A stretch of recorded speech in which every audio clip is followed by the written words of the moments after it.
Ki, dengar-dengar katanya Aki punya benda pusaka ya yang katanya sakti. Apa benar itu, Ki?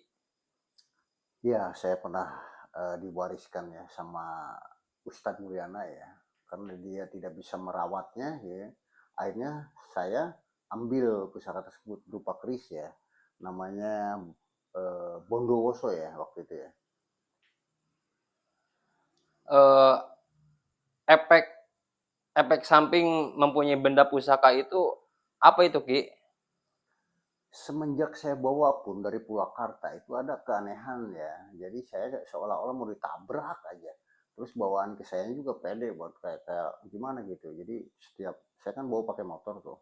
Itu hampir terjadi kecelakaan terus ya di sepanjang jalan itu ya. Akhirnya kan pusaka tersebut saya bawa ke rumah. Begitu nyampe rumah, anak saya tiba-tiba panas ya waktu kecil.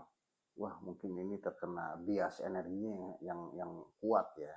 Akhirnya pusaka tersebut saya taruh di luar untuk sementara ya. Terus waktu disimpan di luar gimana itu, Ki? Begitu disimpan di luar, anak saya biasa-biasa lagi ya, nggak panas gitu, dingin adem lagi. Karena apa ya, kalau dia dari pamornya itu kuisnya memang usianya mungkin ratusan tahun ya, puluhan tahun lah ya, sekitar 150 tahun kali. Dengar-dengar keris itu pernah dipinjam sama teman Aki ya? Apa benar itu, Ki?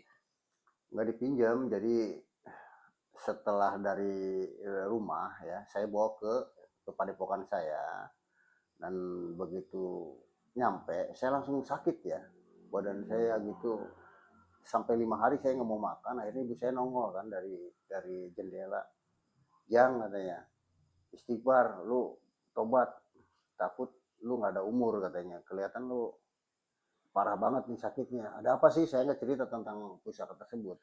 Apa yang dirasakan Aki ketika Aki sakit 5 hari tersebut?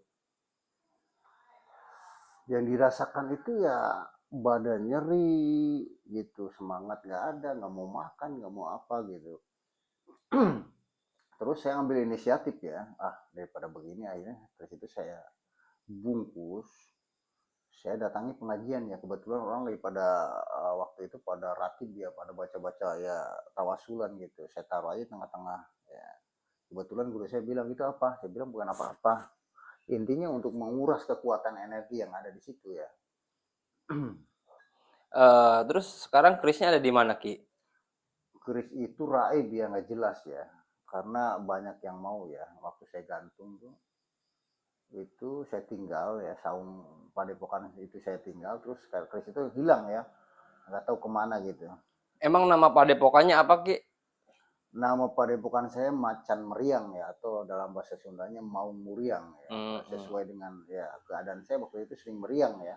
Jadi sampai saat ini keris tersebut tidak pernah ditemukan berarti ya, Ki? Ya, bos itu memang luar biasa ya pamornya gitu. Ada munding luku, kembang kacang, dapur jalan ya. Cuma kalau kalau bukan garis keturunan itu nggak mungkin kuat ya pegang keris tersebut ya. Aki mendapatkan keris tersebut dari mana, Ki? Dari seorang guru ngaji ya waktu itu, dia sering sakit-sakitan gitu, karena mungkin saya bilang mungkin ada satu pusaka yang nggak kerawat. Iya, dia bilang tolong dong buang, katanya. Saya lihat Chris boleh juga, akhirnya saya bawa gitu, seharusnya saya buang ya kalau pengen selamat ya waktu itu.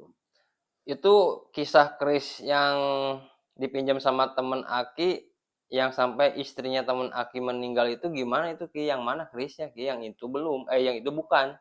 Bukan, itu bukan keris saya sebenarnya, itu keris pemangku adat ya, keris ketua adat. Waktu itu ya memang pernah dirawat oleh pembantunya, jadi sering berisik kalau malam Jumat. Akhirnya kan dia telepon ke anaknya di Jakarta, ini keris gimana nih, udah bagiin. Nah, teman saya ngambil ngambil ada 7 ya, saya cek satu persatu tuh, ternyata semuanya mengandung kekuatan mistik dan energinya sangat besar ya. Saya bilang sama teman, gimana kalau saya beli? Nah, dia bilang jangan, katanya ini kamu bakal kuat. Nah, ya, disangkanya saya bercanda gitu. Akhirnya kan istrinya kena bias mungkin ya, langsung hangus ya, badannya hangus. Selang 2 atau 3 hari mau meninggal, Chris itu dibawa ke tempat saya nih, terserah Aki kan mau diapain. Saya bilang udah telat, saya bilang saya nggak sanggup lagi pegang yang begini nih. Karena mungkin kekuatan energinya itu sedang menjadi-jadi ya pada saat itu ya. Oke, terima kasih.